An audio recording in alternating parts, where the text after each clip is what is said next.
नमस्कार दोस्तों, आप देख रहे हैं नॉलेज बज और आज के वीडियो में हम एनालिसिस करेंगे ESIC UDC एग्जाम एनालिसिस 2022 से के सेक्शन वाइज हम हर एक सेक्शन को देखने की कोशिश करेंगे कि कौन से सेक्शन में कितने नंबर के कौन से टॉपिक पूछे गए और यह जानने की कोशिश करेंगे कि ESIC UDC के एग्जाम में कितना कट ऑफ जा सकता है और कितना गुड अटेम्प्ट आपका होना चाहिए था। इन सभी के बारे में हम बात करेंगे।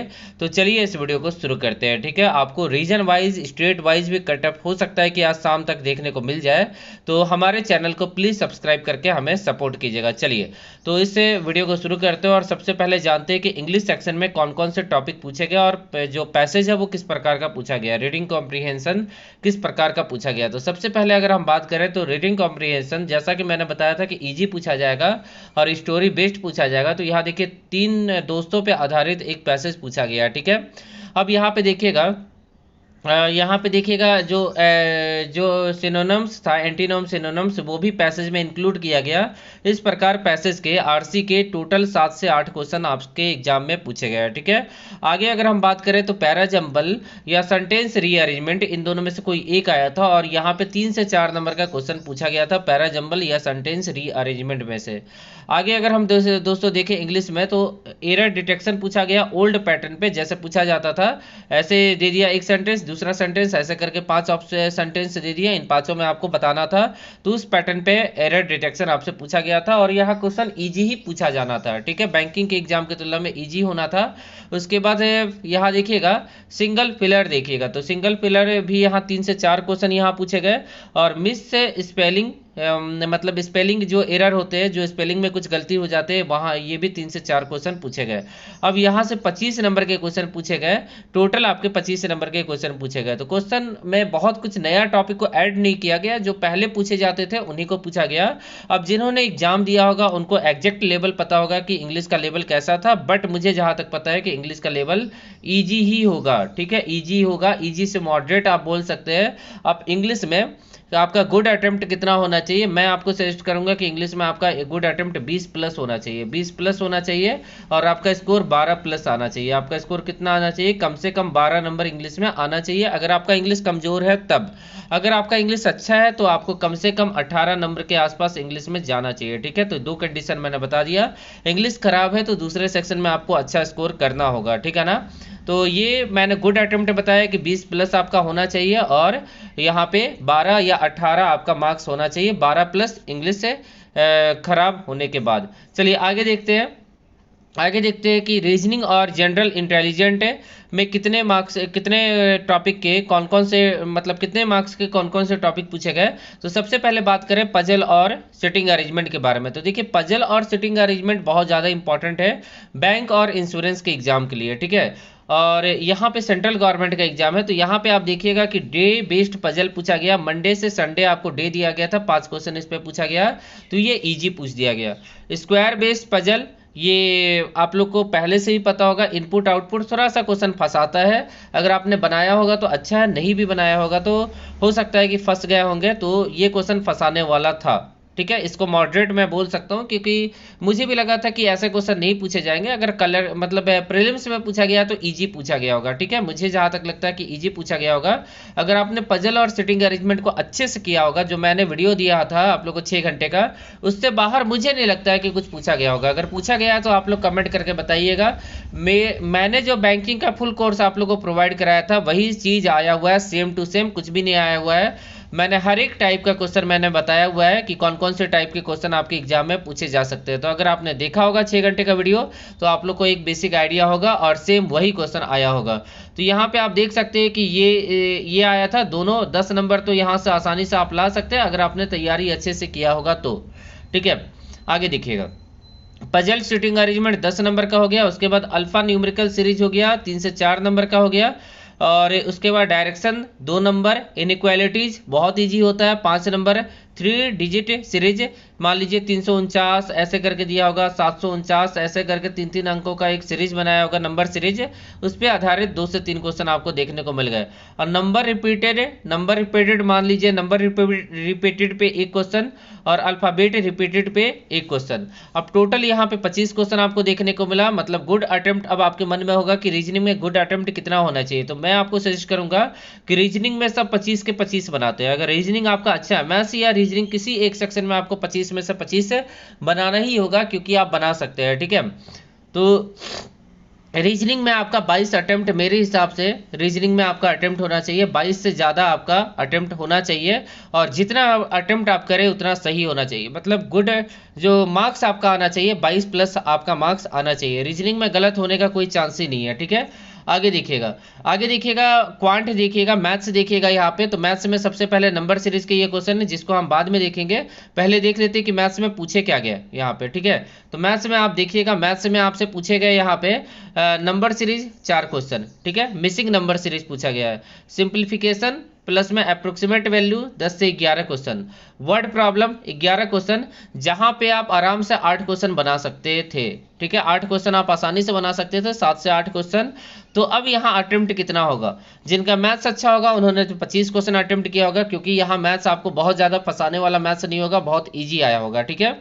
अब यहाँ पे वर्ड प्रॉब्लम देखिएगा, परसेंटेज पार्टनरशिप हो गया, CI SI से पूछा गया था, उसके बाद एज से पूछा गया, टाइम एंड डिस्टेंस से पूछा गया, रेशियो से, इनकम बेस्ड, परसेंटेज से question, mensuration, circle based question, average, time and work, PL और मिक्सर एलिगेशन भी आप लोग देख के जाइएगा। मतलब जितना टॉपिक मैंने बताया उतना तो देख लीजिएगा, और इतने टॉपिक से अर्थमेटिक में क्वेश्चन पूछे गए, ठीक है। तो अर्थमेटिक में भी स्कोर किया जा सकता था। मतलब यहाँ पे इस एग्जाम में मैथ्स में कम से कम आपको 22 प्लस यहाँ पे स्कोर करना था, ठीक है। मैथ्स में 22 प्लस स्कोर करना था। अब यहाँ देखिएगा, मैथ्स मैंने बता दिया, ओवरऑल हम गुड अटेम्प्ट के बारे में बात करेंगे, ओवरऑल कितना गुड अटेम्प्ट करना होगा। अब यहाँ GA देखिए, तो GA आप लोग SSC पैटर्न पे मैंने बताया था कि GA SSC पैटर्न पे पूछा जाएगा, बेसिक करंट अफेयर पूछा जाएगा, जैसे रेलवे SSC में GA पूछा जाता है वैसे GA पूछा जाएगा। बैंकिंग का GA कुछ नहीं होगा, ये मैंने पहले बता दिया था। जो मुझे फॉलो करते हैं उनको पहले से पता होगा कि GA कैसा पूछा जाएगा। मैंने एग्जाम डेट के बारे में भी बताया था, काफ़ी लोगों ने मुझे गलत बोला था, बट एग्जाम डेट आपके सामने था। एग्जाम डेट मैंने 19 बोला था, 19 तारीख को एग्जाम हुआ था, ठीक है। तो GA का देख लीजिए, GA में पहला क्वेश्चन ही पूछा गया कि हल्दी घाटी का युद्ध कब हुआ था, तो अकबर और हेमू के बीच में हुआ था शायद, या महाराणा प्रताप के बीच में हुआ था। हल्दी घाटी का युद्ध है 1576 में हुआ था, 1576 में हुआ था हल्दी घाटी का युद्ध है। उसके बाद यहाँ पे बंगाल का शोक दामोदर नदी को बोला जाता है। Total amount of sanction to PM Kisan योजना, मतलब PM किसान योजना में कितना अमाउंट दिया गया, तो वो पूछा गया था। प्रधान पद्म विभूषण कैटेगरी से एक क्वेश्चन पूछा गया था, और रमन मैग्सेसे अवार्ड से एक क्वेश्चन पूछा गया था। नेशनल स्टार्टअप डे कब मनाया जाता है, ये पूछा गया था। UT union territory with highest population, तो दिल्ली हो जाएगा। वाइस प्रेसिडेंट ऑफ AIIB का पूछा गया है। प्रसाद योजना के बारे में एक पूछा गया। उसके बाद when was the Lata Mangeshkar, 2001 में लता मंगेशकर को भारत रत्न मिला था। IFSC का फुल फॉर्म क्या होता है, इसरो एग्रीमेंट फॉर यहाँ पे देखिएगा, ISRO agreement for foreign satellite से एक क्वेश्चन पूछा गया। उसके बाद फादर ऑफ यहाँ देखिएगा, फादर ऑफ संस्कृत पूछा गया शायद, पनानी है। आगे देखिएगा, हु कॉल्ड महात्मा गांधी, महात्मा गांधी को सबसे पहले महात्मा रविंद्रनाथ टैगोर ने बोला था। थर्ड लार्जेस्ट स्टेडियम इंडिया का पूछा गया या वर्ल्ड का पूछा गया, ये आप लोग बताइएगा।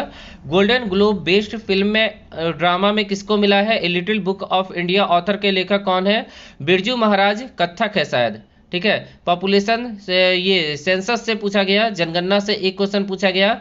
Father of modern Indian art से एक क्वेश्चन पूछा गया। उसके बाद आर्मी डे एडिशन और हिंदी लैंग्वेज आर्टिकल से एक क्वेश्चन पूछा गया। टोटल आपको 22 क्वेश्चन है, 25 में से 22 क्वेश्चन आपको मिल गया। तो GA अगर आपने रेलवे SSC का तैयारी किया होगा, साथ में आपने कुछ स्पीडी का बुक आता है, या कोई भी 1 साल का बुक आता है, या कुछ भी बुक आता है, तो उसको आपने किया होगा अच्छे से, तो आपका काफ़ी कुछ तैयार हुआ होगा GA में, ठीक है ना। तो जीए बहुत ज़्यादा मुश्किल नहीं था, रेलवे एसएससी का जीए था। और यहाँ पे करंट अफेयर भी बेसिक पूछा गया, बहुत ज़्यादा डीपली यहाँ कुछ भी आपसे नहीं पूछा गया, ठीक है।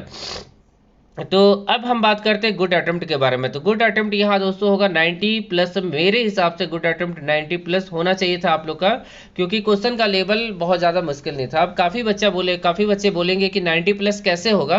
तो 90 प्लस बच्चे करके आते हैं, ठीक है, 90 प्लस बच्चे करके आते हैं। अगर आप सोच रहे हैं कि आपसे 90 प्लस नहीं हो रहा है तो आप गलत सोच रहे हैं, आपको 90 प्लस करना होगा अगर आपको एग्जाम निकालना है तो, क्योंकि कंपटीशन यहाँ दोस्तों बहुत ज़्यादा है।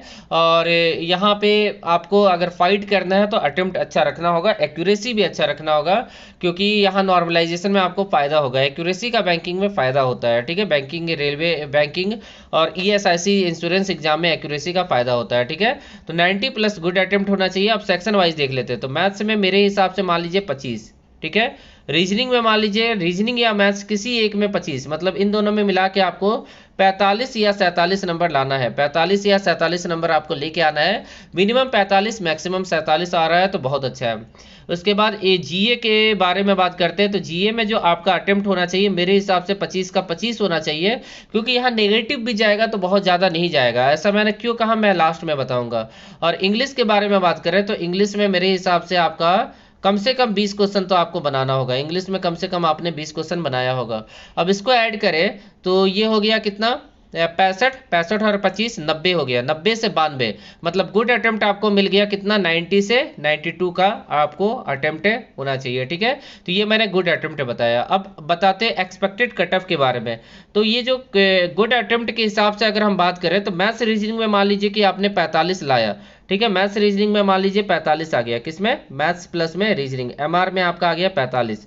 अब आपको इंग्लिश में मान लीजिए 12 नंबर आता है, ठीक है। इंग्लिश में मान लीजिए 12 लेके आया, क्योंकि जिनका मैथ्स रीजनिंग अच्छा होता है, काफ़ी बच्चे ऐसे होते हैं जिनका इंग्लिश अच्छा नहीं होता है, तो इंग्लिश में मान लीजिए 12 आया आपका, ठीक है। 12 नहीं 14 नंबर मान लीजिए इंग्लिश में मैथ्स रीजनिंग। एमआर में कितना लेके आया आप, 45 लेके आए। इंग्लिश में आप कितना लेके आते हैं, इंग्लिश में 15 लेके आते हैं, 12 से 15 नंबर। जीए में आपका कितना आएगा, जीए में आपका आ जाएगा, जीए में आपका आना चाहिए कम से कम 15 नंबर आना चाहिए, ठीक है। जीए में मतलब इन दोनों को मिला के 30 नंबर आपको लाना है, मिनिमम इन दोनों को मिला के 30 नंबर आपको लेके आना है। और नेगेटिव करके, ये नहीं कि अब नेगेटिव होगा, नेगेटिव करके ये मैंने बताया। और यहाँ 45 नंबर आपको लाना है, 20 और 25 के रेशियो में आपको चलना है। टोटल कितना हो गया, 75 हो गया। तो यूआर का कट ऑफ कितना बन गया, 75 बन गया। अगर आपका 75 मार्क्स आ रहा है, अटेम्प्ट आपने कितना भी किया है 75 आपको आएगा, तो आप निश्चित रूप क्वालिफाई होने वाले हैं, निश्चित रूप से क्वालिफाई होने वाले हैं 75 के आसपास में, ठीक है। ईडब्ल्यूएस वाले सोचेंगे और ओबीसी वाले सोचेंगे कि उनका इस बार कम कट ऑफ जाएगा, तो ये ऐसा बिल्कुल नहीं होगा। उनका कट ऑफ होगा 72 से 73 के बीच में, 72 से 73 के बीच में। पॉइंट में आप मान लीजिए 72 प्लस आपका कट ऑफ जाएगा ईडब्ल्यूएस का। 72 भी नहीं, ये तो मैंने बता दिया कम। फिर से मैं बताता हूँ, यूआर का मैंने कितना बताया, यूआर का मैंने बताया आपको 75 नंबर जाएगा, ठीक है। उसके बाद ईडब्ल्यूएस है, ई से लिख देते हैं, और ओबीसी, ईडब्ल्यूएस और ओबीसी का जाएगा मेरे हिसाब से 73 से 73 नंबर के आसपास रहेगा, ठीक है। 73 नंबर के आसपास है ईडब्ल्यूएस और ओबीसी का रहेगा। 73 ईडब्ल्यूएस का, 74 ओबीसी का, इसी प्रकार से कुछ होने वाला है। एससी का कट ऑफ हो सकता है, एससी का कट ऑफ हो सकता है मेरे हिसाब से यहाँ से मान लीजिए कि ये आप लोग सोच रहे होंगे कि 200 नंबर का एग्जाम है, ये तो कट ऑफ मैं 100 नंबर में बना रहा हूँ, तो ये आप ध्यान दीजिएगा, ये कट ऑफ अभी 100 में बना रहा हूँ, बाद में इसको 200 में अभी इसी वीडियो में मैं कर दूंगा, ठीक है ना। तो इस चीज़ को ध्यान दीजिएगा, ऐसा नहीं बोलिएगा कि आप तो कट ऑफ 100 में बना रहे हैं, आपको नॉलेज ही नहीं है। मैं कट ऑफ को कैलकुलेट 100 में कर रहा हूँ, बट इसको बाद में 2 से मल्टीप्लाई कर दूंगा, क्योंकि यहाँ एक क्वेश्चन 2 नंबर के है। नेगेटिव मार्किंग आप लोग को पता है 1/4 है, तो अगर 100 में निकालेंगे तो 0.25, अगर 200 में निकालेंगे तो 0.5। अब यहाँ देखिएगा 80 का कट ऑफ अगर हम बताएं 100 में से, तो 100 में से 80 का कट ऑफ जा सकता है 65 के आसपास, ठीक है। 65, 62 से 65, 62 से 65 के बीच में 80 का कट ऑफ रहेगा, ठीक है। 65 मान लीजिए सेफ है, 62 भी सेफ ही मानूंगा मैं, ठीक है। और एसटी का कट ऑफ आपका जा सकता है, एसटी का कट ऑफ जाएगा 58 के आसपास, 58 के आसपास से एसटी का कट ऑफ जाएगा, ठीक है। या हो सकता है कि 80 का कट ऑफ 60 ही रह जाए, 62 ही रहेगा, 65 भी नहीं जाएगा, 62 के आसपास ही अटक जाएगा 80 का कट ऑफ। ठीक है, तो ये मैंने सभी कैटेगरी का आप कट ऑफ बता दिया। अब इसको 2 से मल्टीप्लाई कर दीजिएगा, तो 2 से मल्टीप्लाई कीजिएगा तो कितना आ जाएगा, 150 number UR category, 150 number UR category. और EWS OBC, EWS OBC का कितना जाएगा, 146 प्लस जाएगा, 146 प्लस जाएगा। ठीक है, उसके बाद अगर हम बात करें SC का कट ऑफ देखेंगे तो SC का कट ऑफ जा सकता है कितना जा सकता है, SC का कट ऑफ जा सकता है यहाँ पे इसका कट ऑफ जा सकता है 125 नंबर के आसपास जा सकता है, 125 नंबर। और ST का कट ऑफ जा सकता है 110 के आसपास, ST का कट ऑफ जा सकता है 110 के आसपास, 110 से 115 के बीच में रहेगा, ये मैंने बता दिया। तो आप लोग को एक्सपेक्टेड कट ऑफ भी बता दिया, गुड अटेम्प्ट भी बता दिया और साथ में एग्जाम एनालिसिस भी दे दिया। तो इसी प्रकार के कुल मिला के क्वेश्चन आएंगे। अगर अभी भी मेरा आपने 6 घंटे का वीडियो नहीं देखा है तो उसे जाके देख लीजिए, वही चीज़ फॉलो होने वाला है। मैंने मैथ्स रीजनिंग आप लोगों को बताया था, मैथ्स रीजनिंग और इंग्लिश बताया था, 3 सेक्शन, और तीनों सेक्शन जितना मैंने टॉपिक बताया है उससे बाहर बिल्कुल नहीं आया होगा। अगर आया है तो आप लोग कमेंट करके मुझे बताइएगा, ठीक है ना। वीडियो आप लोग को दोस्तों अच्छा लगा हो तो वीडियो को प्लीज़ लाइक करके, चैनल को प्लीज़ सब्सक्राइब करके हमें सपोर्ट कीजिएगा। आशा करता हूँ कि आज का दिन आप लोग का काफ़ी अच्छा रहे। अगले वीडियो में फिर से मिलते हैं। Thank you.